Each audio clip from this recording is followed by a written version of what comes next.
오늘 본문은 9번째 어둠 재앙입니다. 21절에 주님께서 모세에게 말씀하십니다.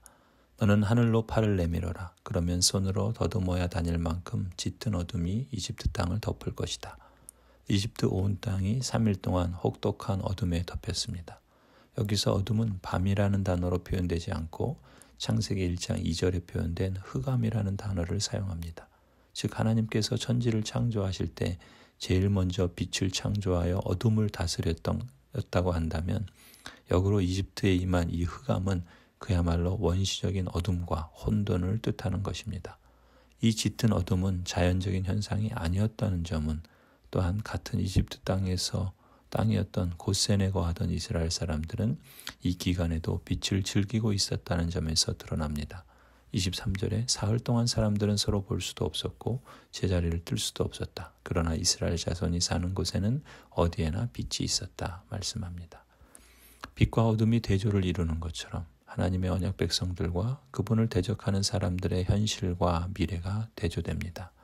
이집트 사람들은 소망이 없습니다. 이러한 대조는 그동안 노예 생활로 고달픈 나날을 보냈던 이스라엘이 머지않아 구원의 빛을 즐기게 될 것을 암시합니다.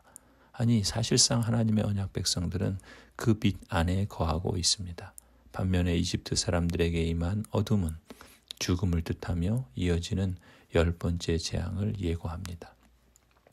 이집트 사람들은 태양을 신들 중에 가장 큰 신으로 숭배했습니다. 레, 아톤, 아툼, 호루스는 모두 태양신 내지는 태양신과 함께 활동하는 신들의 이름입니다. 또한 태양신의 아들이 바로 바로왕이라고 믿었습니다.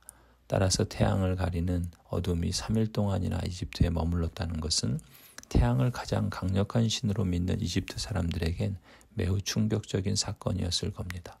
주 여호와 하나님이 내리신 어둠 재앙은 이집트 사람들이 숭배하던 태양신뿐만 아니라 그 아들로 신격화된 바로왕에게도 직격탄이 되었을 것입니다. 이 어둠 재앙은 바로왕과의 대결에서 그야말로 종지부를 찍는 여호와의 날이 임박했음을 암시합니다. 이처럼 심리적인 두려움 속에서 3일을 보내며 죽음을 의식한 바로왕은 모세를 불러 이스라엘 백성을 데리고 광야에 가서 예배를 드리라고 허락했습니다. 단 한 가지 조건을 붙이죠. 짐승들을 두고 가라는 조건입니다. 짐승들을 잡아둠으로써 이스라엘 백성이 돌아올 것을 보장받으려 했던 것입니다. 하지만 모세는 바로왕의 제안을 거부합니다. 하나님께서 바로에게 바라시는 것은 타협이 아니라 순종입니다. 하나님은 적당히 타협하는 세상 방식이 아니라 하나님의 뜻과 말씀에 대한 전적인 헌신을 요구하십니다. 이제는 이스라엘이 아니라 이집트가 다급해졌습니다.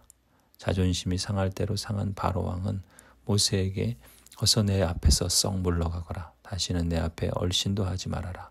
너는 내 앞에 다시 나타나는 날에는 죽을 줄 알아라. 협박하며 내보냈습니다. 하지만 떠나가는 모세는 당당했습니다. 말씀 잘하셨습니다. 나도 다시는 임금님 앞에 나타나지 않겠습니다. 사실 하나님은 지금까지 여러 차례 기회를 주셨습니다. 마지막 재앙이 임할 때까지 꾸준히 회개의 기회를 주셨습니다. 그러나 바로왕은 그 기회를 살리지 못했습니다. 빛을 찾을 수 있는 유일한 통로인 모세를 보지 않겠다고 함으로써 이제 바로왕은 결국 영원히 하나님께로 돌아올 수 없는 죽음의 길을 선택하고 맙니다. 하나님의 뜻과 말씀을 듣고 회개하지 않고 자기 원하는 대로 다 하겠다고 하는 선택은 자유가 아니라 심판일 수밖에 없음을 주목하게 됩니다. 하나님의 언약 백성 여러분, 세상의 영광으로는 어두움을 이길 수 없습니다. 주 여호와 하나님께서 우리에게 진정한 빛이 되어주실 때 또 그 빛 아래서 하나님의 뜻을 따라 살아갈 때 우리는 진정한 자유를 누리며 그 빛의 영광과 기쁨을 누릴 수 있습니다. 우리를 사랑하시고 은혜로 영원한 위로와 선한 소망을 주시는 하나님 우리 아버지와 우리 주 예수 그리스도께서 친히 여러분의 마음을 격려하시고 모든 선한 일과 말에 굳세게 해주시기를 빕니다.